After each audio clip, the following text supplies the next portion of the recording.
세상에 떠도는 기묘한 괴담들.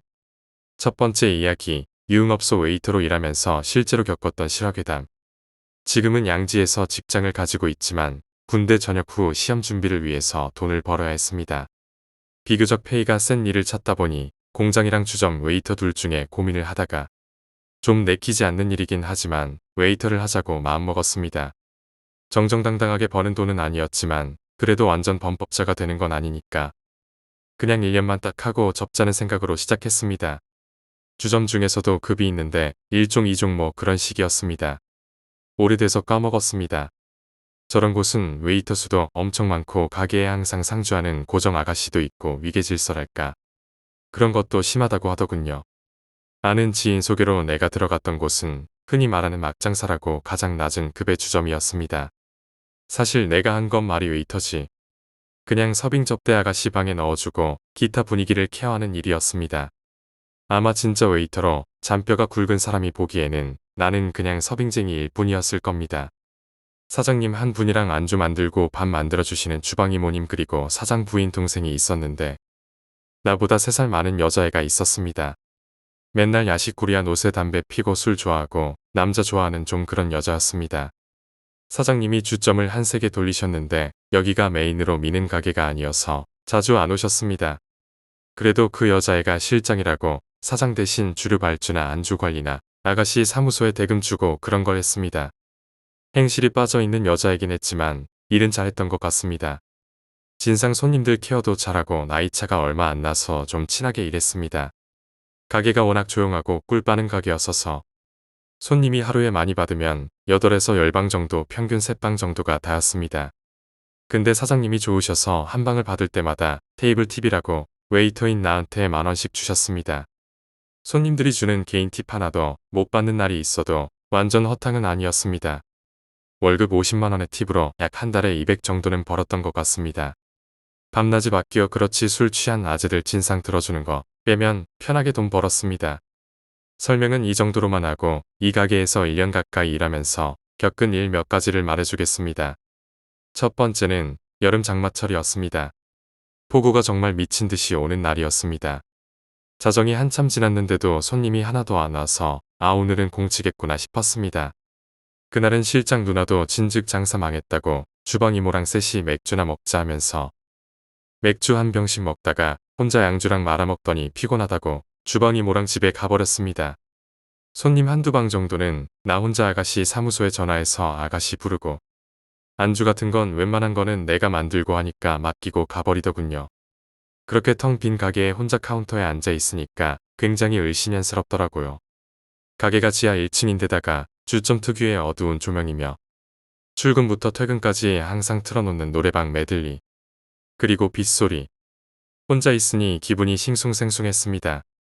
괜히 좀 무서워지고 비 오니까 술도 땡기고 더군요. 그래서 주방에서 소시지 하나 구워서 손님들이 킵해놓고 간 술 사실상 버린 술을 홀짝대면서 폰이나 보고 있었습니다. 그러다가 술 기운도 좀 오르고 쌓인 피로 때문에 깜빡 졸아버렸습니다. 한 10분 졸았나.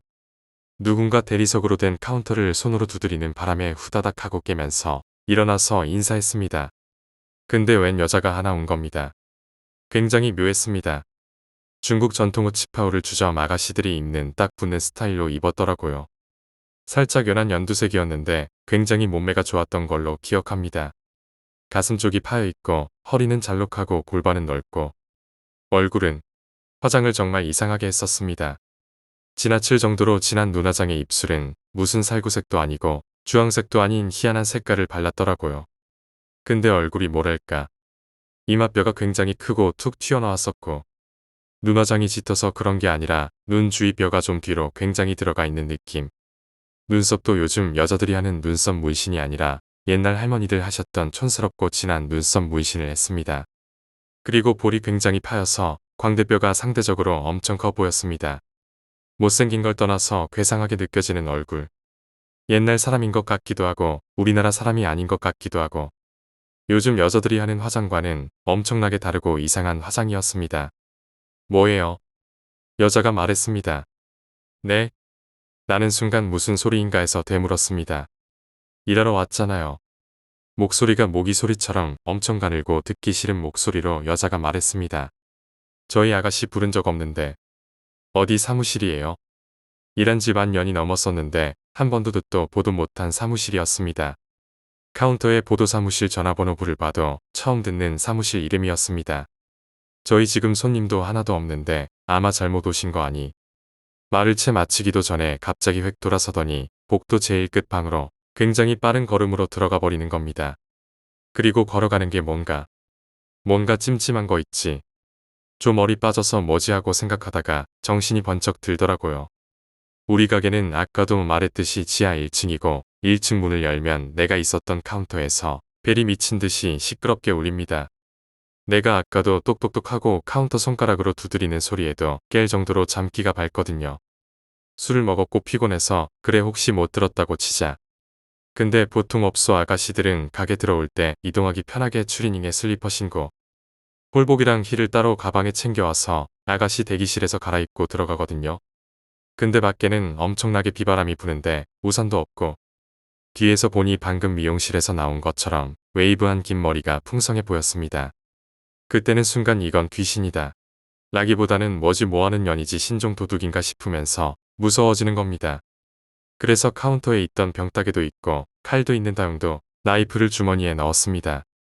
그리고 여자가 들어간 맨 끝쪽 방으로 따라 들어갔습니다. 아니 저기 이렇게 막 들어오시면 문을 열자마자 나는 멍해져 버렸습니다. 방에 여자는 없고 받은 손님이 아예 없으니 방 조명은 꺼져 있고 푸르스름한 노래방 기기 모니터만 켜져 있었습니다. 그리고 갑자기 소름이 미칠 듯이 돋는 게 아까 위에서 방으로 들어가는 걸음이 뭔가 찜찜하다 그랬지요. 분명히 힐을 신고 걷는데 또각거리는 발소리 하나 없이 걸어 들어간 걸 깨달은 겁니다. 가게 바닥이 대리석이라 원래 발소리 같은 게 엄청 크게 났거든요. 나는 그대로 몸이 얼어붙을 것 같았지만 아직 술 기운이 조금 남아있던 터라 나도 모르게 크게 욕지거리를 하면서 방마다 문을 다 열어젖혔는데도 개미 새끼 한 마리 보이지 않았습니다. 나는 그대로 우산도 안 챙기고 불도 안 끄고 열쇠만 들고 뛰쳐나와서 문 잠그고 집으로 튀었습니다.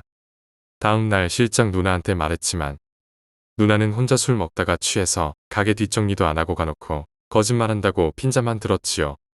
진짜라고 술도 몇 잔 안 먹었다고 억울해하니까 입구 CCTV 한번 보자 해서 봤는데 화면에는 실장 누나랑 주방 이모님이 나가시는 다음으로 여자는커녕 입구 문조차 한번 안 열리고 혼자 미친놈처럼 계단 2개씩 올라가면서 뛰어가는 내 모습만 남아있더군요.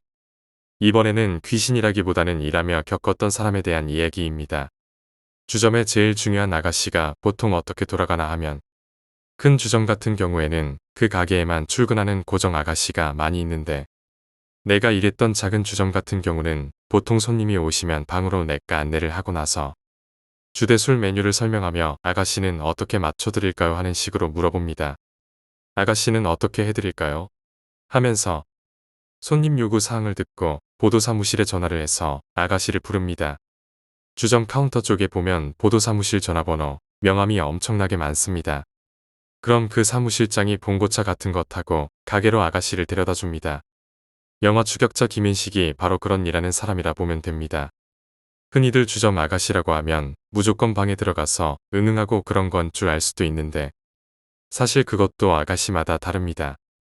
뭐 이쪽 단어로 해서 짤짤리, 초미, 미시, 알파, 베타, TC 등등. 오래돼서 까먹었는데 아가씨도 나이별로 외모별로 급이 나뉘고 터치가 어느 정도 되느냐, 2차가 가능하냐 이런 거에 따라 보도사무실에 아가씨 보내달라고 요청하는 게 달라집니다. 주로 어린 애들은 터치 같은 거 하면 바로 방에서 뛰쳐나와서 손님이 진상 부린다고 사무실장한테 말해서 가버리는 경우도 있습니다. 아가씨가 뛰쳐나간 경우 대부분 새로 아가씨를 맞춰줘야 되는데 가끔 취한 손님들은 새로운 아가씨를 부른 다음 오는 그 사이를 못 참고 왜 빨리 안 오냐고 진상을 떨면 참 난처합니다. 그럴 때는 새로 아가씨가 맞춰줄 동안 내가 들어가서 아이고 사장님 이러면서 어그로를 끌어줍니다. 근데 이런 일이 일어나기 전에 뛰쳐나온 그 아가씨를 달래서 다시 방을 보게 하는 게 좋습니다. 그러면서 아가씨가 아가씨 대기실에서 담배 한 대 때울 동안 그 진상 손님한테 가서 아이고 사장님 얘가 아직 어려서 사장님이 그렇게 친근하게 하시고 그러면 놀랍니다. 이러면서 너무 들이대지 말라고 말을 이쁘게 해줘야 합니다. 이런 조율을 하면서 알랑방구 까고 그러다 보면 이거 어린 새끼가 싹싹하네 이러면서 팁을 쥐어주기도 하지요. 얘기만 들어도 스트레스가 느껴지지요. 이렇게 아가씨들과 손님 놈들을 달래주기도 해야 합니다. 또 이뻐서 지명도 받고 아저씨들 잘 구슬려서 술 잘 팔아주고 이런 애들은 우리 가게 입장에서도 이득인 부분이고 아가씨들과 친해져야 할 제일 중요한 이유는 친해져 놓으면 내가 방에 얼음 갈려가거나 음료 채워주러 들어갈 때 오빠야 삼촌 이렇게 열심히 일하는데 팁 좀 줘. 이러면서 어시스트를 넣어줍니다. 사실 내가 백날 직접 손님들한테 빌빌 대봤자 옆에 끼고 있는 아가씨가 입 털어주는 게 훨씬 팁이 잘 나옵니다. 저 상황에서 팁 안 주고 쪼잔하게 굴면 남자로서 자존심이 상하겠지요. 이런저런 이점으로 봤을 때 자주 오고 이쁘고 입 잘 터는 아가씨들과 친해지는 게 엄청나게 좋지요. 내가 그 중에서 유독 친하게 지냈던 애들이 한 세네 명 있는데 그중 한 명에 대해서 쓸 겁니다. 얘는 얼굴, 몸매가 정말 에이스였습니다. 얼굴 몸매가 걸그룹 레인보우의 조현영이랑 똑같았습니다. 애교도 많았고 말도 조리 있게 잘하고 터치하려는 손님들 견제도 잘하고 잘 홀렸습니다. 사실 나도 남자로서 홀림을 당했었던 이야기입니다. 이 아이를 편의상 A라고 하겠습니다.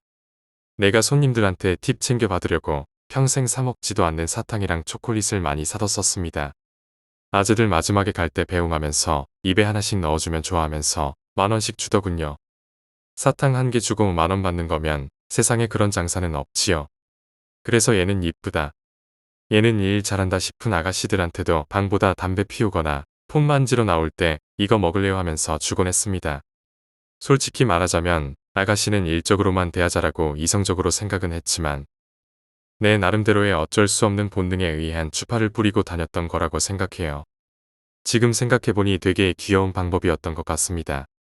그러다 보니까 A랑도 어느새 말도 트고 오늘은 화장이 유독 잘 먹었네. 나는 이 홀복 중에 그게 제일 낫더라. 이러면서 농담도 하고 친해졌습니다. 사적으로도 술도 한두 번 먹게 됐어요. 어느 날은 앞서 말했던 실장 누나랑 사장님이랑 A랑 얘랑 같이 우리 가게 지명받아서 온 애랑 5명이서 일 마치고 아침 6시에 가게 문 닫고 술을 먹게 됐어요. 그렇게 먹다 보니 A 빼고 다 뻗어버린 겁니다.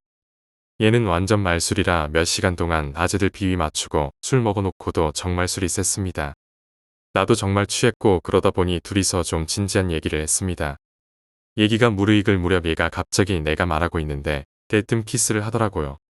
군대 전역 후 처음 느끼는 여자의 입술이고 술도 취했고 솔직히 일적인 관계를 떠나서 뿌리칠 수가 없었습니다. 사실 여 실장님이랑도 저번에 그럴 뻔했는데 실장 누나랑 그랬다가는 일할 수 없을 것 같아서 참았었거든요. 내가 발정난 개같이 보이는데 부인하지는 않겠습니다. 젊잖아요. 그렇게 쓱 자연스레 모텔을 갔고 중간은 스킵할게요. 일을 치른 후 누워서 이런저런 얘기를 하던 도중 얘가 뜬금없이 먼 자살 이야기를 꺼내는 겁니다. 그러면서 손목을 보여주는데 평소에는 시계 때문에 가려져 있었던 건지 손목 그은 흉터가 장난 아니게 깊더군요. 뭐 어렸을 적에 가정폭력 때문에 일찍부터 집을 나왔고 그런 얘기를 줄줄 들으니까 되게 딱하다는 생각이 들었습니다. 나도 그렇게 유복한 가정은 아니었어서 공감도 좀 갔었고 그러더니 좀 있다가 가방을 열어서 약을 먹는 겁니다. 몇 년 동안 조울증인가 우울증을 심하게 겪고 있던 것도 알게 됐습니다. 그런 일이 있고부터 정식으로 사귀는 사이는 아니지만 얘가 다른 가게 웨이터한테도 이럴지도 모르지만서도 만나는 사이가 됐던 것 같습니다. 밥도 몇 번 같이 먹고 영화도 몇 번 보고 그랬습니다. 애가 순수한 구석도 있고 애교도 많았고 돈도 잘 쓰더군요. 근데 한 번씩 애가 이상한 게 자기는 애기랑 강아지가 너무 좋다고 했습니다.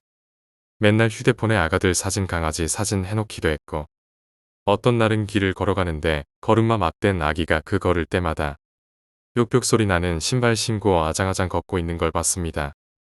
나는 당연히 귀엽다 하면서 좋아할 거라 생각했는데 오빠 아가들 저래 쳐 걷는 거 보면 다리 다 뜯고 싶지 않아 진짜 던져버리고 싶다.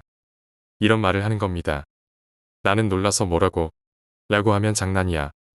이렇게 넘어갔습니다.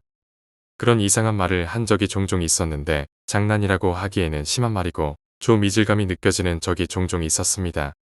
그러다가 한날 큰 일이 터졌습니다. 한 번은 얘랑 밥을 먹고 다 먹어갈 즈음 A가 화장실을 갔습니다. 그런데 한참 지나도 안 오는 겁니다. 처음에는 큰 걸 보나 싶었는데 진짜 1시간에서 2시간이 다 되어가는데 안 오는 겁니다. 폰도 두고 가고 걱정이 돼서 점원한테 부탁해서 여자 화장실 좀 봐달라고 했습니다. 그런데 화장실을 들어갔던 점원이 좀 지나서 갑자기 사색이 되어서 나왔습니다. 그러고는 식당 사장한테 가서 뭐라 하고 점원들끼리 엄청 시끄러운 겁니다. 얘가 화장실 안에서 한동안 정신과 약을 안 먹고 모아놨다가 안에서 다 털어넣은 건지 무슨 약을 먹었는지 모르겠지만 그냥 이상한 발작 쇼크인지 모르겠는데 입에서 허연 거품이 올라오고 굉장히 충격적이었습니다. 바로 응급실로 실려갔고 여차저차 연락해서 A와 같이 동거하는 친구가 왔습니다. 친구가 엄청나게 살찐 거구의 여자라서 좀 놀랐습니다. 출근 시간이 다 되어서 나는 병원에 데려다 주기만 하고 가게로 가야 했고 A의 친구 번호를 물어서 출근했습니다. 기분이 너무 안 좋아서 있으니까 실장 누나가 왜 그렇게 얼빠져 있냐고 뭐라 그러는 겁니다. 그러다가 A에 대해 말을 하게 됐습니다. 요즘 걔랑 만나는데 오늘 그런 일이 있었다라고 하니까 한참을 듣던 실장 누나가 걔랑 왜 만나냐면서 걔 좀 이상한 애 같던데 라고 하는 겁니다. 사실 이때만 해도 나는 A가 너무 불쌍한데 A 욕을 하니까 좀 그렇더라고요. 그래서 그냥 그만 말아줘 하고 얘기를 끊었습니다.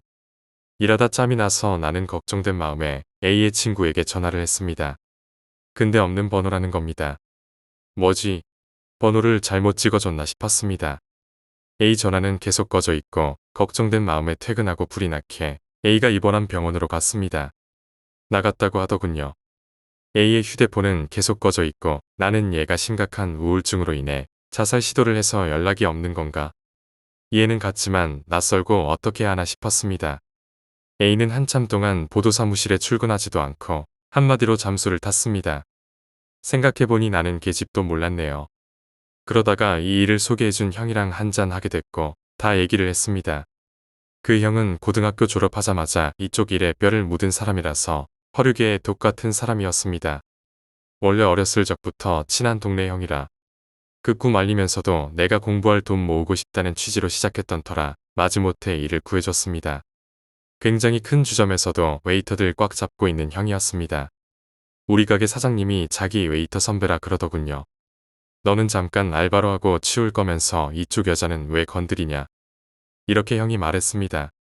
나도 모르겠어 걱정되네. 걱정하지 마 병신아. 여기 여자애들 또라이들 천지야. 마음 주지 말고 그냥 잊어. 그 말을 듣고도 나는 만나던 사람이 보는 눈앞에서 자살 시도를 했는데 그게 되냐고 생각했습니다. A는 묵묵부답 잠수를 탔고 한두 달 정도 지나니까 그냥 많고 많은 해프닝 중 하나가 되는 건가 싶었습니다. 그러던 어느 날 주말이라 엄청 바쁜 시간에 걔가 우리 가게로 출근을 한 겁니다. 원래 다니던 사무실이 아니라 다른 사무실에서 왔습니다. 나는 놀라서 물었습니다. 너 어떻게 된 거야? 응 뭐가? 나 몇 번 방 들어가면 되지. 너무나 태연한 모습에 나는 좀 어이가 없더군요. 뭐 이런 년이 다 있나 싶기도 하고. 어이가 없어도 너무 없는 데다가 그날은 진짜 너무너무 바빴습니다. 나도 그냥 쌩 까고 뛰어다니던 도중 손님 테이블에 갈아줄 얼음을 담으러 갔습니다. 얼음 냉장고가 화장실 앞이었는데 걔가 술이 좀 오른 채로 화장실에서 나오더군요. 그리고는 다짜고짜 날 잡고 미친 듯이 오는 겁니다. 나는 또 멘붕이 왔지요. 할 일은 많지 잠수 타다가 호련히 나타난 이 정신 나간 애는 울지. 난 정말 어쩔 줄을 모르겠었습니다. 그러다가 갑자기 청천벽력 같은 미친 소리를 뱉더군요. 오빠 나 임신이래. 내가 여태껏 인생을 살면서 쇼킹한 이야기 손가락 3개 안에 들 정도로 충격적이었습니다. 내가 얘랑 한 3번 정도 잤는데 나는 항상 콘돔을 썼었습니다. 이건 정말 맹세코 장담합니다. 근데 그 상황에서 그거 근데 내 애는 아닐걸. 나는 콘돔을 항상 썼는 걸 이라고 할 수는 없잖아요. 아가 불쌍해서 어떡해. 이러고는 거의 통곡 수준으로 울어버리는 겁니다. 다른 방에서는 음료수 채워달라고 난리지. 일단 생수 한 통을 꺼내서 쥐어주면서 달랬지요. 일은 좀 정리해야 했습니다. 얘기할 상황이 아니었습니다. 잠깐만 기다려 금방 다시 올게 쉬고 있어. 네가 보고 있는 방은 내가 아가씨 다시 맞출 테니까 옷 갈아입고 일단 집에 갈 준비해. 그렇게 음료수 채워주고 뭐 얼음 주고 술 다시 갖다 주고 일 다 끝내놓고 아가씨 대기실로 갔습니다. 근데 얘가 없는 겁니다. 휴대폰이랑 가방이랑 옷은 그대로더군요. 나는 불현듯 데자비처럼 설마 또 하는 생각에 화장실로 다시 갔습니다. 여자 화장실 문이 반 정도 열려 있었는데 밀대 빠는 세면대에 물을 최대 수압으로 콸콸 틀어놓은 소리가 들렸습니다. 나는 마음을 가라앉히고 문을 살며시 열었습니다. 그곳에는 A가 있었습니다. 세면대를 붙잡고 거울을 바라보면서 서 있었습니다. 그 모습은 평생 잊을 수 없을 것 같습니다. 거울에 비친 A의 표정은 말 그대로 영화에나 나올 것 같은 실성한 미친 사람이었습니다. 광대가 일그러질 정도로 활짝 입을 벌리고 눈알을 이리저리 미친 듯이 굴리면서 웃고 있었습니다. 중간중간에 헛구역질과 마치 틱장애처럼 힉힉거리는데 그 구역질을 할 때마다 압력 때문에 눈알이 튀어나올 것만 같았습니다. 차마 문을 열고 들어갈 수 없겠더군요. 나는 슬그머니 아주 조심히 다시 문을 닫았습니다. 제가 나한테 달려올 것 같았습니다. 공포 스릴러 영화 주인공이 된 기분이었습니다. 걔가 보던 방에는 다른 아가씨를 넣었고 A를 마주치면 안 될 것 같아서 왔다 갔다 하며 할 일이 끝났는데도 바쁜 척했습니다. A는 한참 뒤에 아가씨 대기실에서 홀복이 아니라 추리닝으로 갈아입고 태연하게 다리를 꼬고 담배를 피우고 있었습니다. 나는 그냥 아무 말도 건네지 않았습니다. 아니 건넬 수가 없었습니다. A가 내가 말을 했습니다. 오빠 바빠 먹을 것 좀 없어? 언제 끝나? 오늘 마치고 밥 먹으러 갈까? 왜 말이 없어? 시간이 멈춘 것 같았고 빨리 이 아이로부터 벗어나고 싶은 생각뿐이었습니다. 그리고 용기 내서 한마디 뱉었습니다. 우리 그만 보자. 앞으로 연락 안 했으면 좋겠다. 우리 가게도 되도록 피해줬으면 싶다. 나는 얘가 순간 칼로 날 찌르면 어쩌나 이런 생각까지 들었습니다. 그리고 좆됐음을 실감하게 만드는 한마디가 들려왔습니다. 그럼 우리 애는? 인터넷에 보면 여자가 임신했다고 말하면 남자가 나쁜 놈처럼 여자한테 막말하는 그런 거 있잖아요. 순간 그 남자도 사실 이런 상황이 아니었을까 하는 생각도 들었습니다. 나는 아무 말도 못하고 대기실을 나왔습니다. 고개를 떨군 채 잡지는 않더군요. 그게 A의 마지막 모습이었습니다. 그날이 지나고 사장님한테 부탁해서 일주일 정도 일을 쉬었습니다. 그 일 이후로 A는 볼 수 없었습니다. 다행히 연락도 안 오더군요. 너무 무서웠습니다. 임신 사기 이런 것도 찾아보고 목돈 좀 벌어보려다가 인생 꼬인 건가 싶었습니다. 후에 다시 출근하고 나는 실장 누나에게 충격적인 얘기를 들었습니다. 걔가 원래 여기 출신이 아니라 바로 위의 지역에서 온 애랍니다. 나한테는 여기 토박이라고 했는데 웨이터들이랑 굉장히 많이 만나서서 그쪽 지역에서 엄청 소문이 안 좋다고 하더군요. 어떤 웨이터한테는 자기가 사실 아이돌 소속사에 있다가 집이 망해서 왔다는 말을 했다고 하기도 하고 다른 웨이터한테는 자기가 갑자기 로또에 당첨됐는데 진지하게 둘이 다른 지역 가서 같이 살 거라고 해놓고 갑자기 없어지기도 하고 자기가 적혈구에 병이 생기는 희귀병을 앓고 있다고 하기도 하고 만나는 애들마다 자기를 다르게 말했다고 하더군요. 한 가지 공통되는 건 자기가 굉장히 비운의 여자라는 것을 어필했다고 하더군요. 여튼 나는 이 일 이후로 일을 그만둘 때까지 TV나 일의 수월함을 위해서 아가씨에게 호의를 베풀기는 하지만 절대 사적인 연락이나 만남 같은 건 안 가졌습니다. 두 번째 이야기, 산장의 할머니. 난 산을 굉장히 사랑합니다. 고등학생 때부터 산을 탔으니 이미 십수년이 지났습니다. 이제는 나름 베테랑입니다. 산악회 모임에서 장을 맡고 있습니다. 이번엔 나를 비롯한 운영진 친구들만 모여서 우리끼리 단합도 할 겸 등산을 가기로 했습니다. 물론 이 친구들도 나름 베테랑들이지요. 나를 비롯하여 5명의 대원들이 도착한 곳은 한국에서도 산세가 제일 깊다는 지리산이었습니다.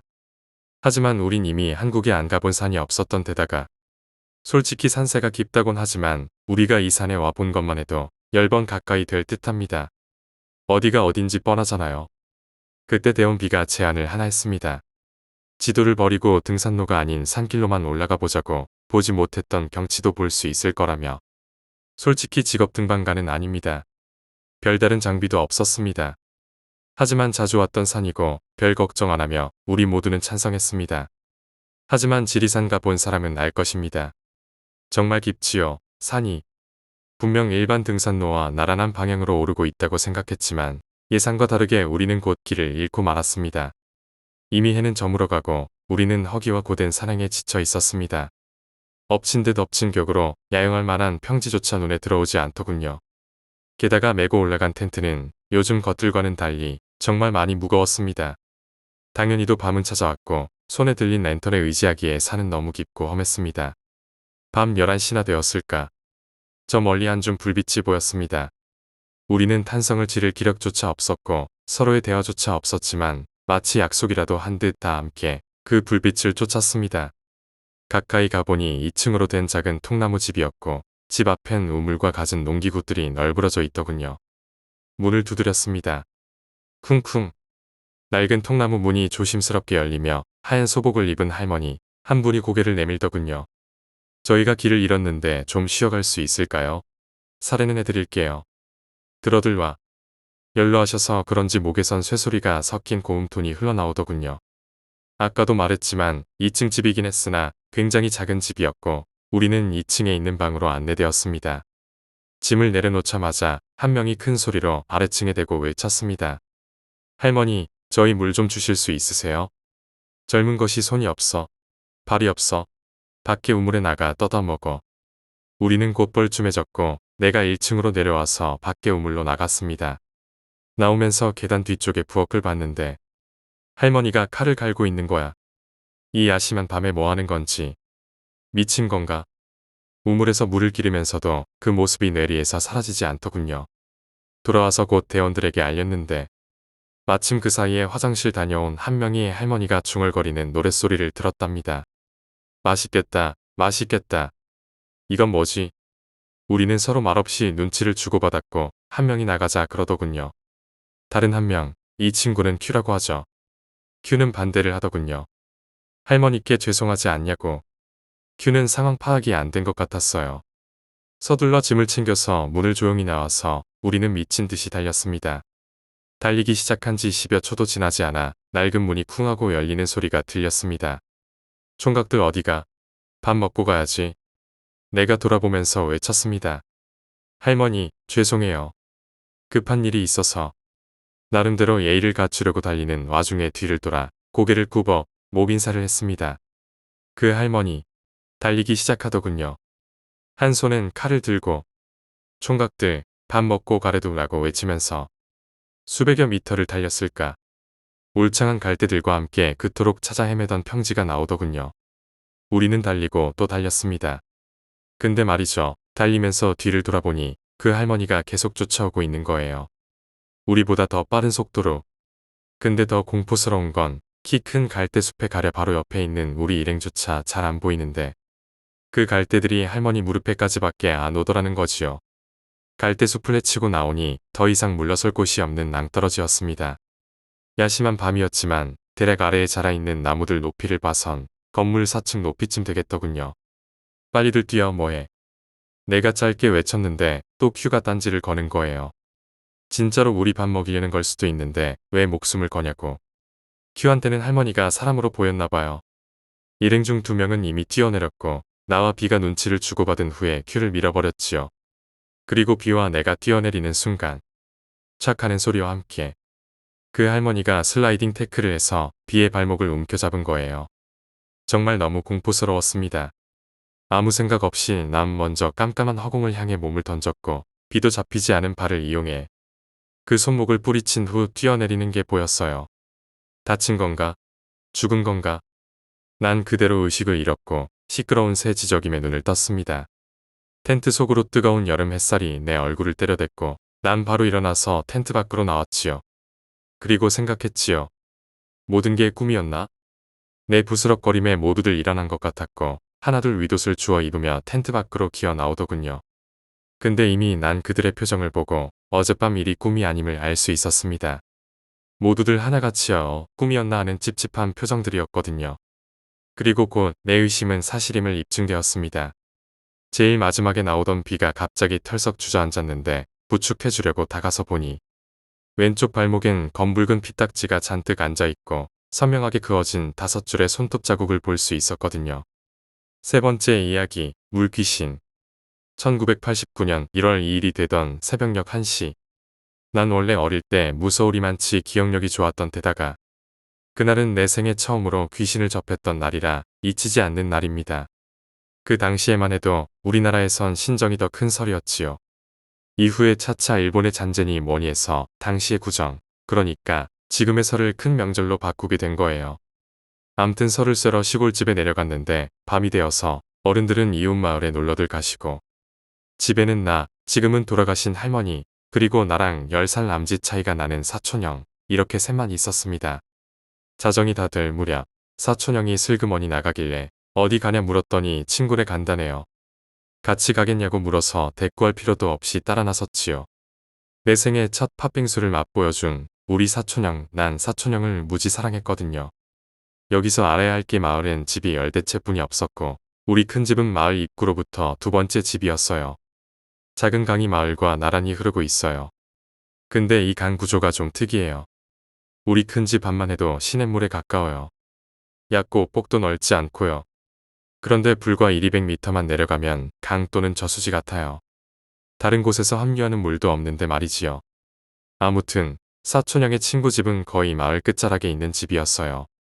야심한 밤이었는데 쌀인문 안에 나이 많으신 아주머니가 뭔가를 분주히 준비하시다가 우리를 반갑게 맞아주시더군요.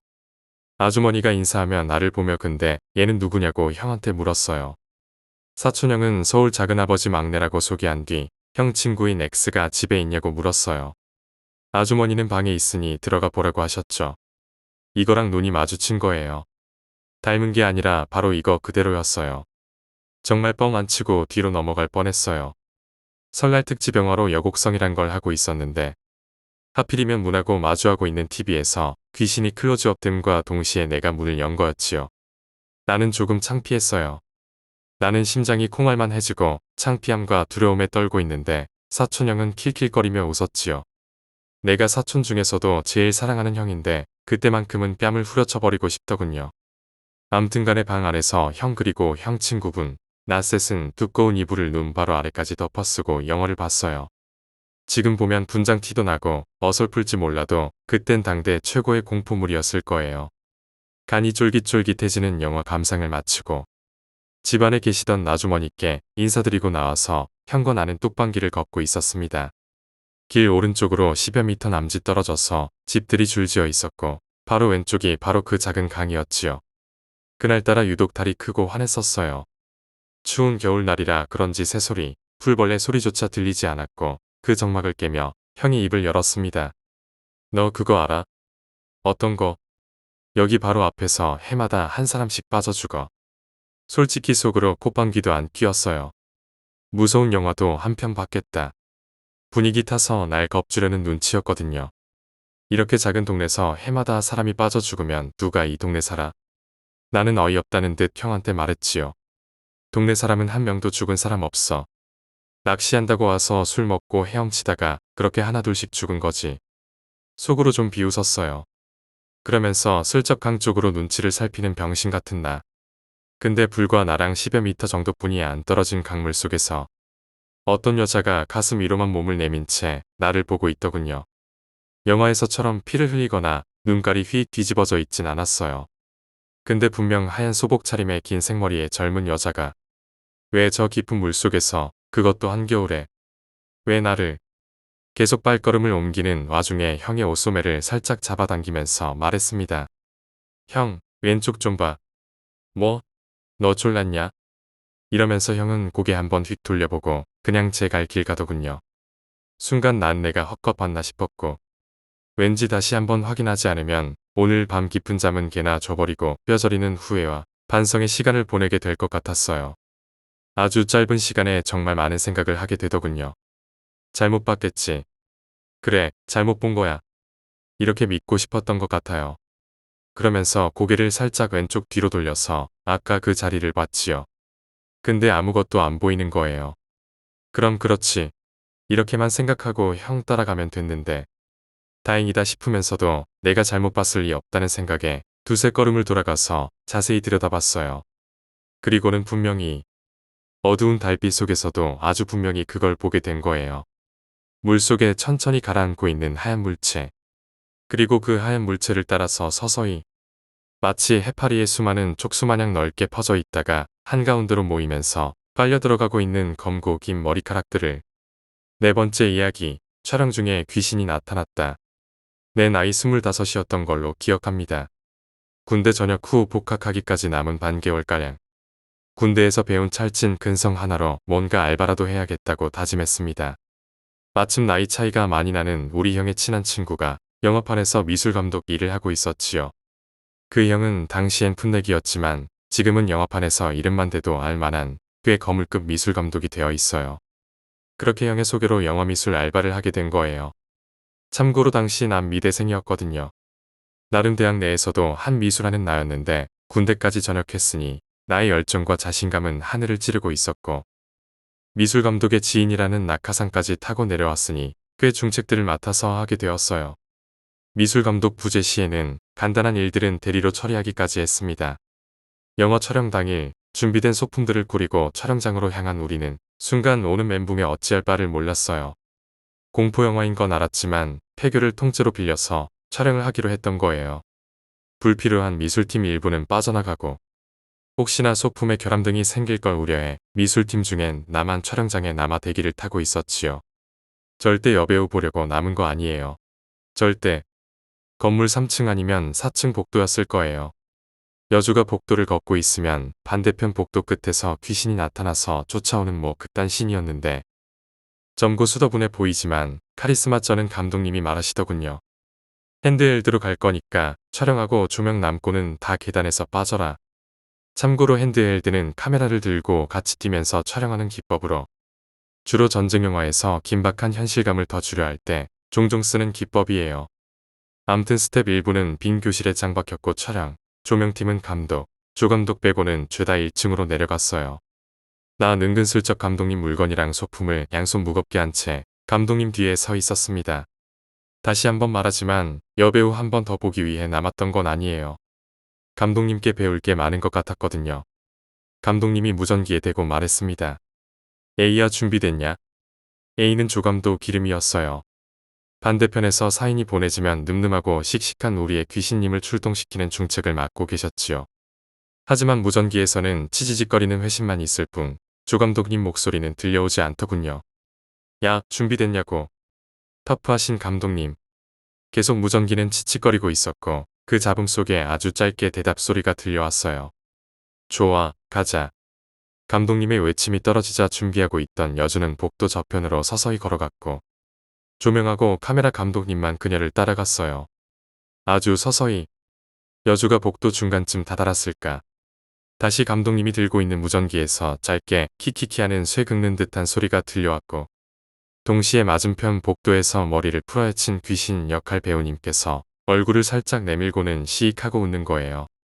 그러더니 이쪽으로 기어오는데 한쪽 팔과 다리는 벽을 짚고 나머지 팔과 다리로는 바닥에 의지한 채더군요.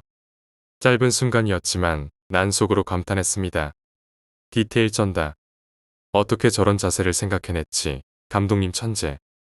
여주는 비명을 지르며 감독님과 내가 서 있는 계단 쪽으로 뛰기 시작했고 카메라 역시 그녀를 쫓아 뛰더군요. 우리 바로 앞을 지나 여주가 계단을 뛰어 내려가자 반대편에서 오던 귀신 배우님도 이제 일어서서 뛰어오더군요.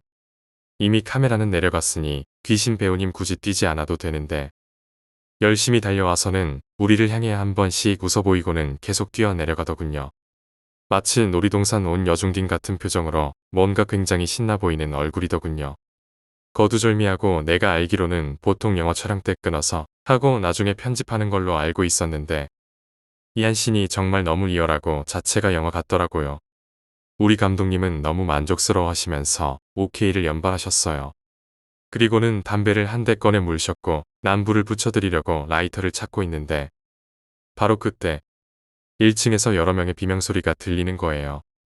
그 비명소리에 나랑 같은 층 빈 교실에 짱 박혀있던 스태프들도 뛰어나오고 감독님은 무전기에 대고 왜 그래? 무슨 일이야 하며 천천히 내려가셨어요. 물론 나도 내려왔더니 가관이더군요. 여배우랑 여자 스태프들 서로 끌어안고 울고 있고 남자들은 넋이 나가 있는 거예요. 자초지종을 듣고 감독님하고 나 그리고 위에서 대기 타던 스태프들 죄다 다시 한번 멘붕. 내용은 이래요. 귀신 역할 단역 배우가 늦게 온 거예요.